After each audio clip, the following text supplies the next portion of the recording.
ようこそサナトリアムへ。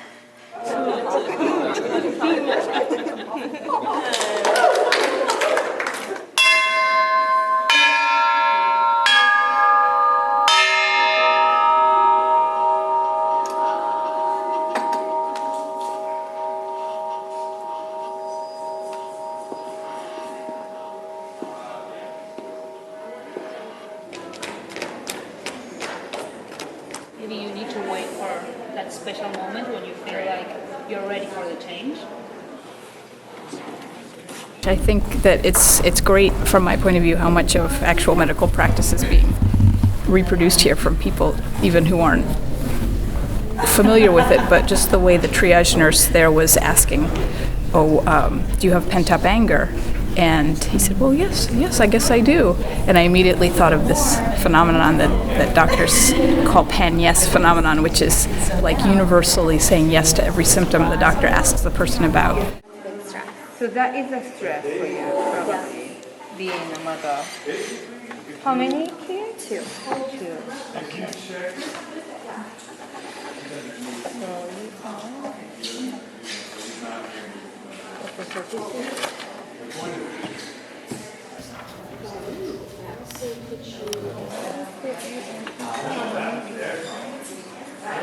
You as a mother,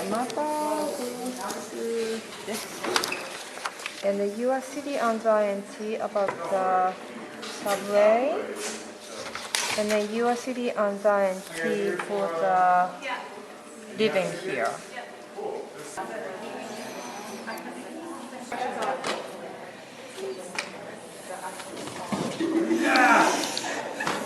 So this woman is choosing between two men in her life, the man she's seeing now and this man from her past who she might still have feelings for, she does still have feelings for, who's contacted her and who wants to get back together, and she's really at a crossroads, she doesn't know what to do. So I helped her go through the qualities of all the qualities that she finds important in a life partner. And so good guy, funny, smart, confident, secure, the percent of their own capacity for love that they give her, and then their total capacity for love, what kind of a father they would be in two parts, how loving of a father would be and how responsible of a father they would be, if they see eye to eye in their life view, if they agree on their lifestyle, and how good their sex is. And then we gave a score to each of the guys in all of these categories. Pretty close, isn't it? It's very close. And then we went through and made a coefficient on how important that quality, like how important is it that the guy is good? She only rates that 2. How important is it that he's funny? That's a 3. And it's really important that he's a secure husband. So we gave it an importance coefficient. Wow. And then we added it all up and got their raw score. And Richard wins by a nose, the guy she's with right now. And I kind of had the sense that she might just be getting a little phobic, and like phobic of the relationship she's in and how it's serious, and was kind of looking to the past as like an idealization, and I was like telling her I kind of had the feeling it was going to come out this way. So it's good.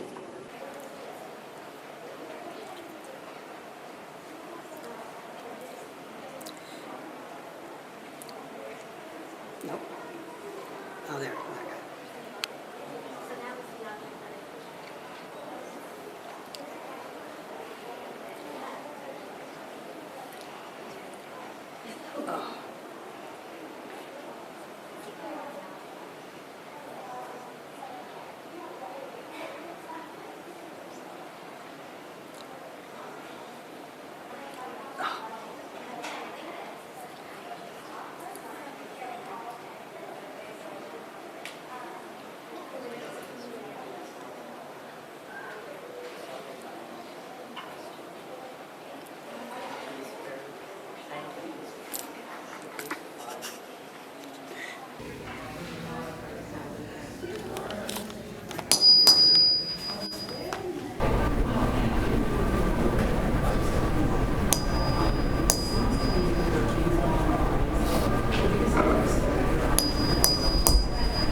So die before dying, she explained it to me that she explained that actually comes from like Muslim tradition. It's an idea, and she explained it to me. It's this idea that you choose to die before the end of your life, and she means like you choose to give up the tangible world and the material world and all of the things that sort of trap you inside yourself. And if you can sort of come to terms with the kind of mortality, that then you can actually live. So you have to die before you die to actually live. I think first is that people have an idea of the placebo, that it's a sugar pill, that it's a trick that the doctor gives a patient or a quack might give a patient to produce an effect that's not real. And in fact, the placebo effect is a much broader and more powerful thing, in which anything that creates an expectation in the patient that they're going to get better can help them start to feel better. And that's nothing to scoff at. And in fact, it's hugely powerful. And I need someone to use me as a pillow.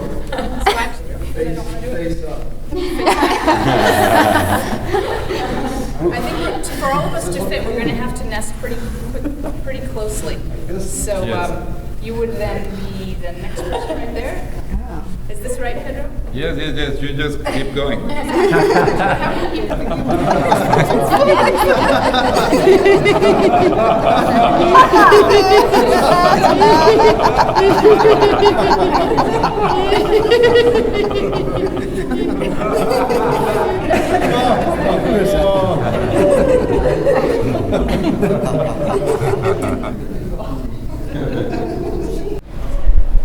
It's funny when we look at these dolls that are used for therapy. The whole mass of them is a metaphor for treating people as a group.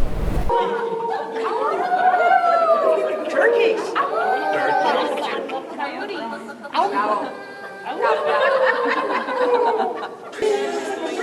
Shut down and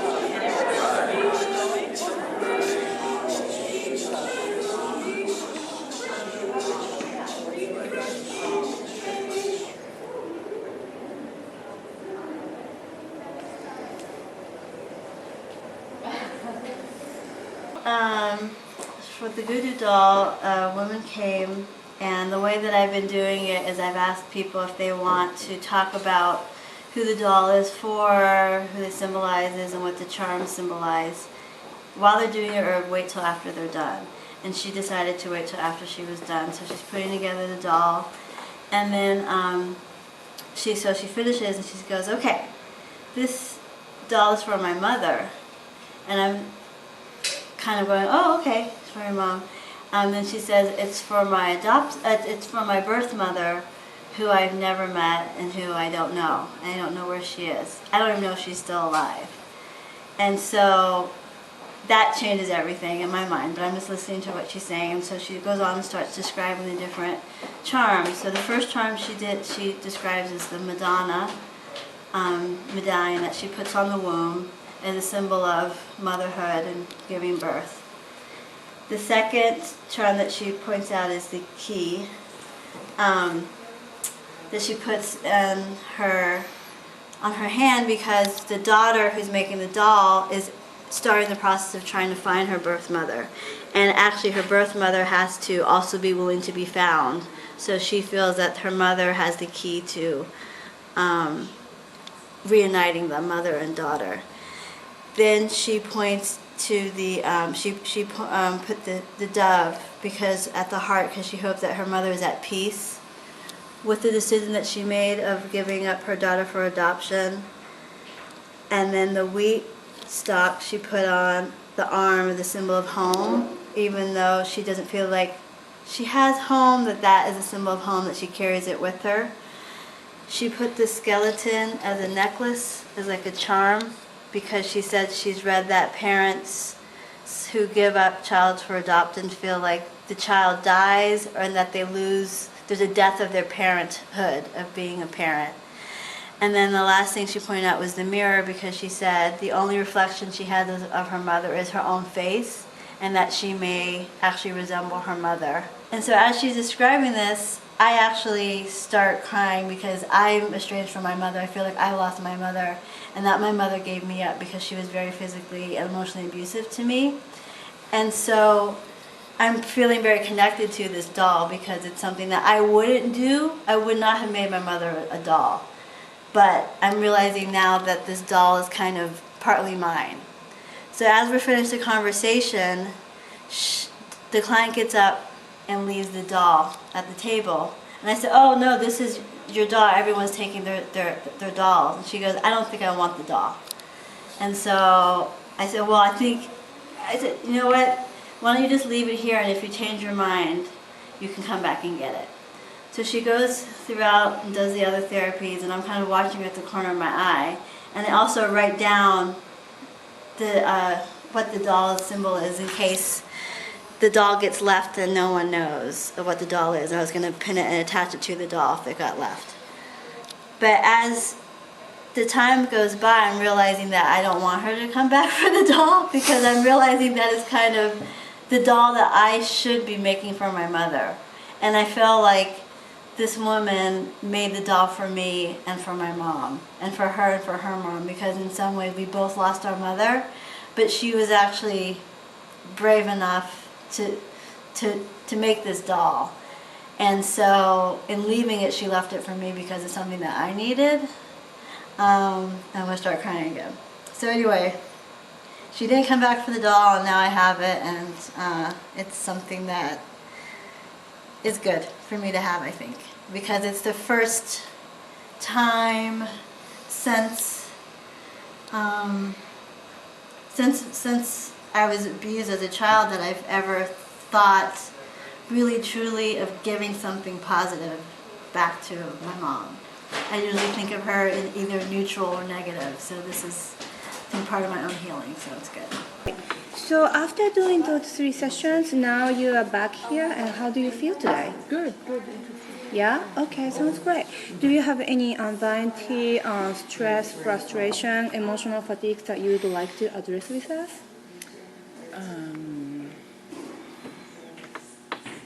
Well, I feel like the sessions have been helpful in identifying what those are. Your problems are? Yes. That's wonderful.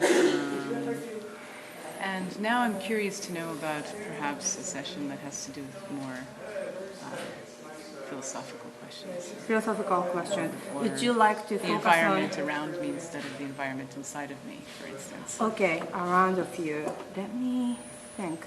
It's been very interesting, and we got some very, very cool questions. And let me just think of one. There was a young woman today who was asking, I think, one of the most interesting questions, which was, how can I stop boring myself? And this was the answer that she got. Capital is like a vampire. It lives only by sucking living labor. The more labor it sucks, the longer it lives. And at first she couldn't really make meaning out of it, and then somebody in the group offered an interpretation, which was, boredom feeds itself.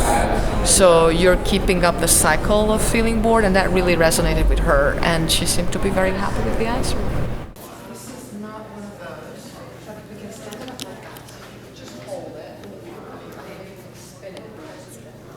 Whatever you want to do with it in a gentle way, and then just focus on your question. So a woman came, and the question she asked was, should she stay with a man who was caring but emotionally reserved? That was the question. She was like, should I stay with this man who's caring but emotionally reserved? So she asked that to the German philosophers. And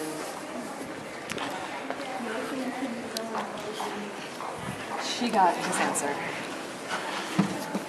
Which, when I first saw it, I was a little bit nervous because I thought, what are we going to do with this, right? This is one of the ones that's most inexplicable to me in a way. Yeah. But what's interesting about it is that when she saw it, she immediately, she looked at it, she sat there for a second, and she goes, well, that's him. We often think of empathy as, like, oh, you poor thing, and it's much more contagious when the other person is suffering. It turns out that we also have this empathy for happiness. Happy people cheer us up, and it's more powerful. And that might be why people who have a lot of friends, and they don't even have to be close friends, tend to be happier. It's because if they're, their somewhat likely to be sad if their friends are sad, but they're more likely to be happy if their friends are happy. Then the more people you know, the more happiness you gather.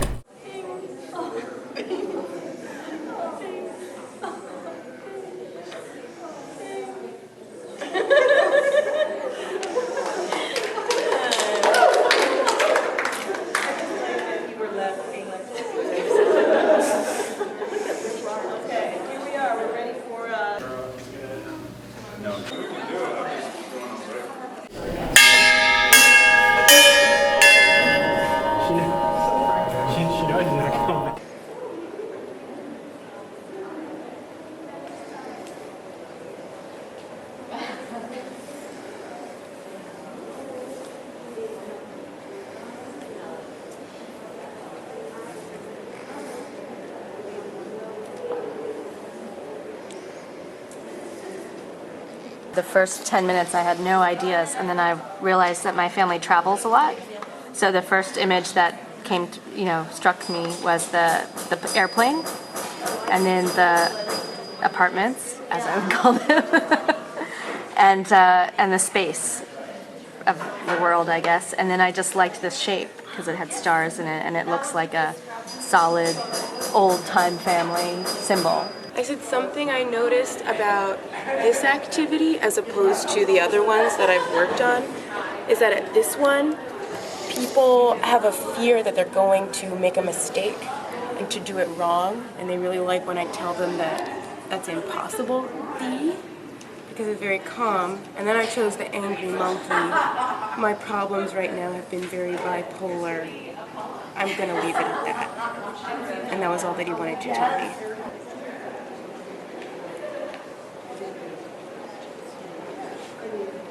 This is truly a magical place we're about to enter.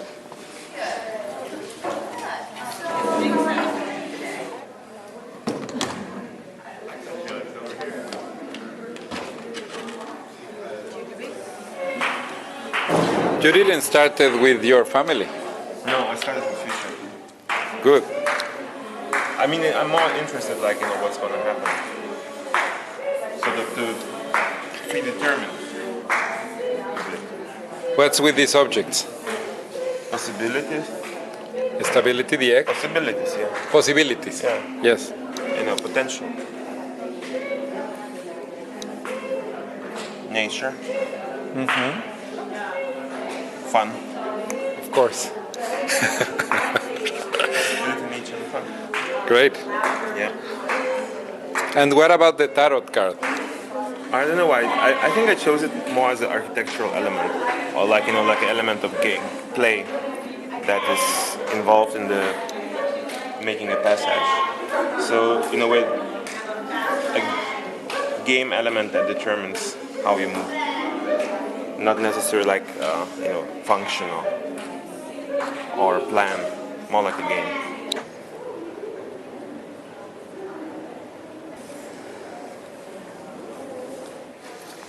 And then over here, her boyfriends were a man from Holland, an insect, and her current girlfriend, who is very playful.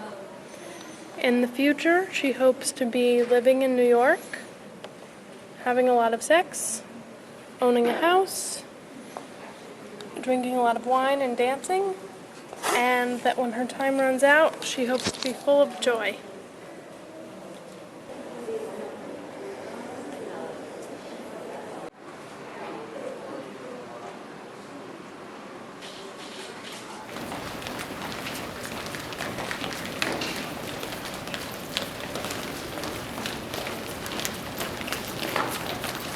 Use that chair, and you are holding. People who come in with an open mind can have a real feeling of release and calm from many of the practices here. And how is that bad?